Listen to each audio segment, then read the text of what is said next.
Bizarre Brain Comics.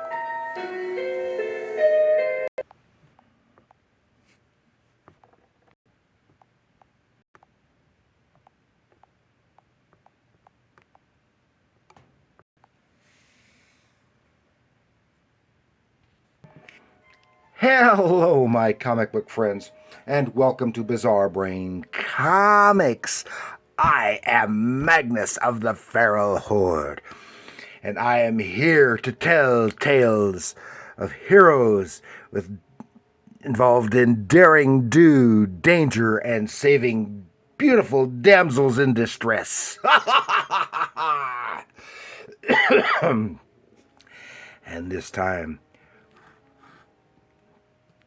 I have brought out a baker's dozen of sword and sorcery comic books to share with you.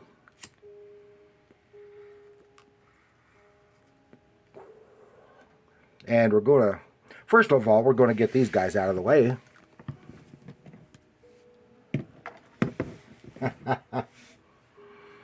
And then, where is it? Oh well.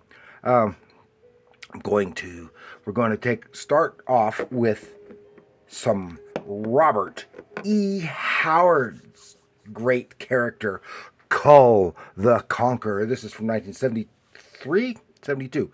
Kull the Conqueror number 6, with this great action-packed cover by John and Marie Severin, with interior art by John and Marie Severin. And this is a good one. Yeah, Kull, of course, created by Robert E. Howard, who also created Conan the Barbarian. And after his success in comics, a couple years later, they brought out Kull. And the first issue had, if I remember correctly, had pencils by Marie Severin with inks by Wally Wood. And then after that, it was John Severin inking Marie Severin's pencils. Oh, and this great interpretation here. Lots of action and great draftsmanship, characterization, and ads. And this particular one has something about under the City of Wonders, in some caverns, was the ruins of another ancient city with this giant horrible monster down there which was killing people, and the king had to do away with it himself, along with his black slayers. I guess it's red slayers, black legion. Okay. And I became a big Kull fan, and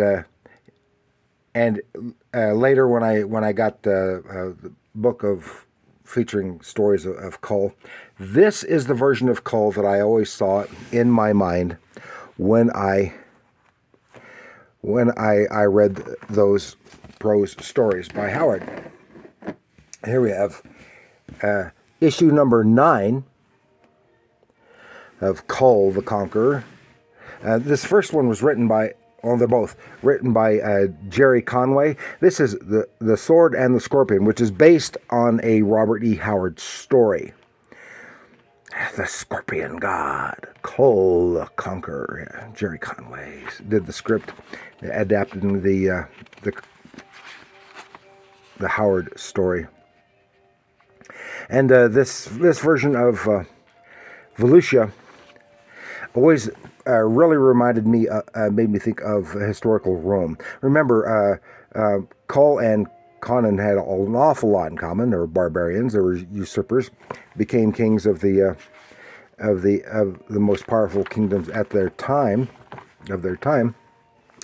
and some of the in fact, the very first Conan story published was a reworking of a Kull story that hadn't sold. So it had a few stories in common.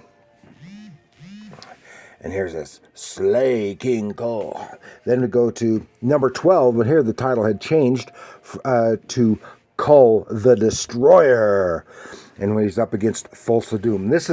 But this doesn't have the same team. This is written by Steve Englehart and with artist Mike Plug. I just love his artwork. He would be my second choice for Kull artist, and I love his work. But right after this, the Severance, and this is when Thulsa Doom had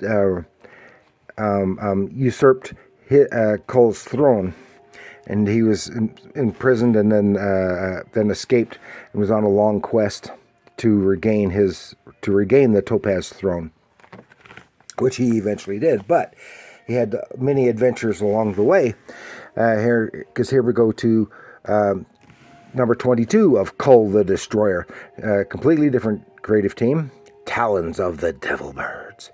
And this one was written, I think this was the first one, written by Don Glut, with Ernie Chen and inks by someone named Montano.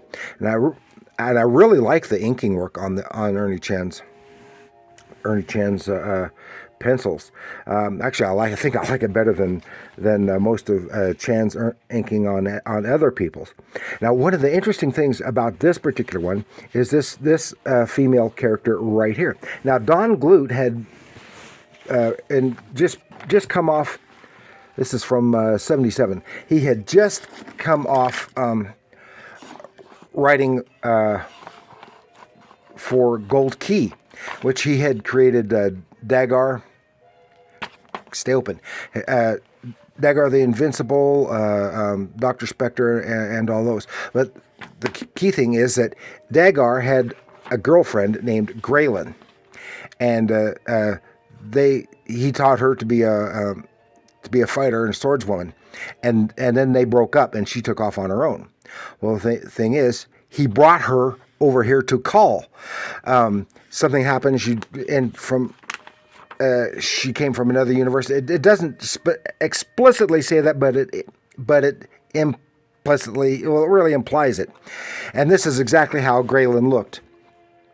So that was a little interesting thing for a little bit of continuity and some nice artwork here. But here, of course, she has she's here. She's lost her memory. She only has little snippets, and some of the stuff that she mentions here is that she does remember is were the reasons why Graylin had left Dagar. So there we go. Oh, and some, of course, Ernie Chan's great dynamic, wonderful work there. Then here we go to Kull the Destroyer, number 29. And this has still got, is this Kull's last battle? And this is still by Don Glut and Ernie Chan to sit the Topaz throne. This is when he goes back to Volusia and fights Thulsa Doom. Yes, Thulsa Doom again. And eventually, I'm not sure if it's in the end of this one or the next issue, when he finally, yes, there he is. He finally regains the Topaz throne as King of Volusia. For people to start conspiring against him again. Because they wanted to call him tyrant and stuff because he wasn't royal and all this other stuff, when he was a better king than anybody else had been. He was a better king than Borna had been also. And here we have Arak, Son of Thunder. This is number 18. This is from 1983. Again, with Ernie Chan pencils. But this is Rudy Nebris. No, I'm sorry. I'm thinking wrong. Adrian Gonzalez pencils with Alfredo Alcala inks, and written by Roy Thomas, of course, who did Conan and a lot of Kull as well. Oh, this is after Arak. Because it's neat because he was created by the guy who brought Conan and Sword and Sorcery to the comic books. I never liked him with the Mohawk scalp lock very well, even though I loved the stories and stuff. I preferred him with the long hair. But what can I say? What was the backup in here? Or was there one? Oh yeah, backup was a solo story of Valda, the Iron Maiden. Again with Adrian Gonzalez and Alfredo Alcala, although the style looks a little different there. Might have been rushed or something. With Roy and Dan Thomas writing that one.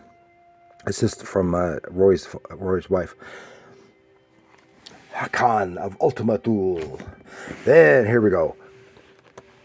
The one most closely identified with the sword and sorcery, Conan the Barbarian. This is number 64. It says Fiends of the Feathered Serpent. That's what it says, the John Buscema cover, and that's what it says on the cover. But that's not the story that's inside it.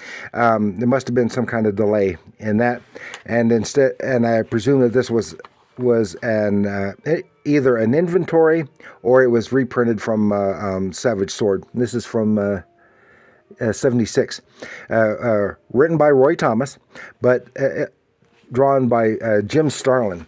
I think this is his only, Starlin's only Conan story. And of course it has nothing to do with the ongoing storyline continuity that had been following. And I have never been a really, really big fan of Jim Starlin, but he does a really nice job in here. It's mostly because I wasn't, even though he's best known and best remembered for his Jim Starlin is for his Cosmic Odyssey and other cosmic stuff with Captain Marvel and the like. I was never thrilled with all the cosmic stuff that he did,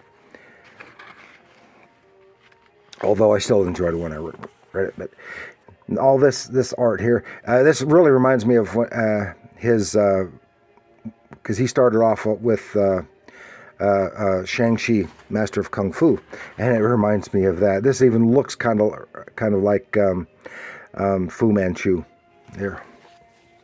And that's 64. Here we go to number 68, Conan the Barbarian, number 68. And but the interesting thing here is, you see, this is Conan versus King Kull. Plus, it's got Red Sonja and Belit. Oh my God, what more could you ask? And of course, written by Roy Thomas.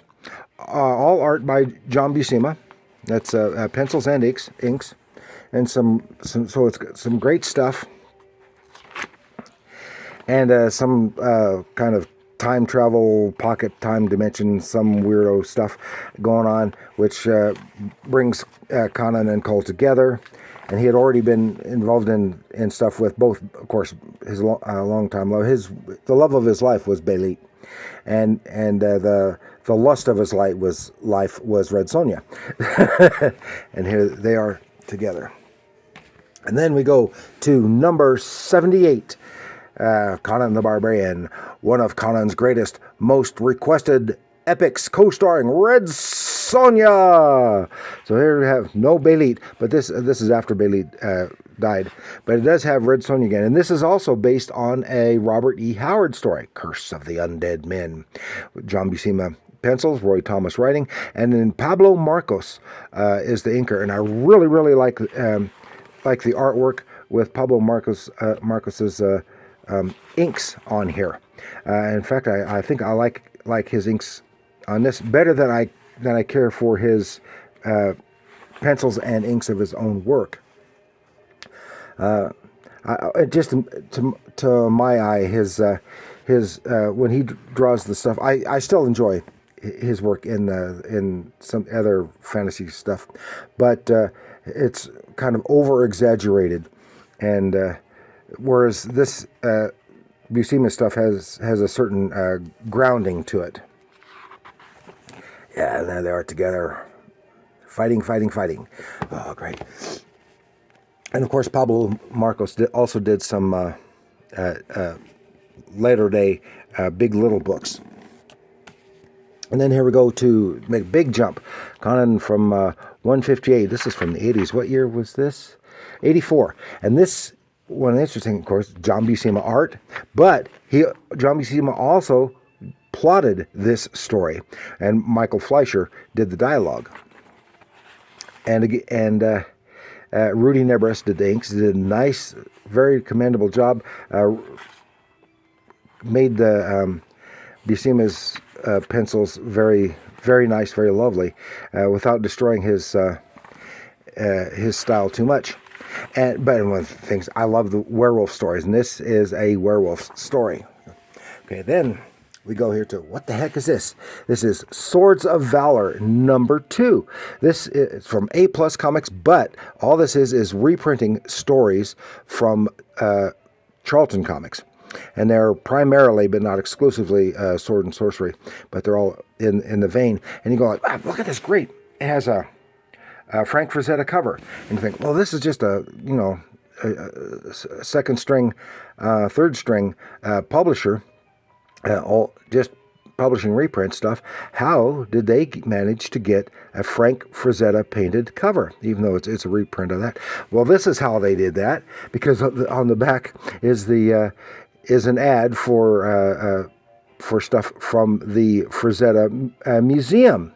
So that's probably how they managed to get the Frazetta cover, so Frank Frazetta. But this is an anthology, has several stories. There's one, Nicola Cuddy and Joe Stanton. There's early Joe Stanton stuff from Charlton, probably from one of the horror comics. Then it's not fantasy at all, is by Sam Glanzman, story of Crazy Horse, the chief. Then we go to here, Kuno, Son of Steel, a standalone barbarian type adventure.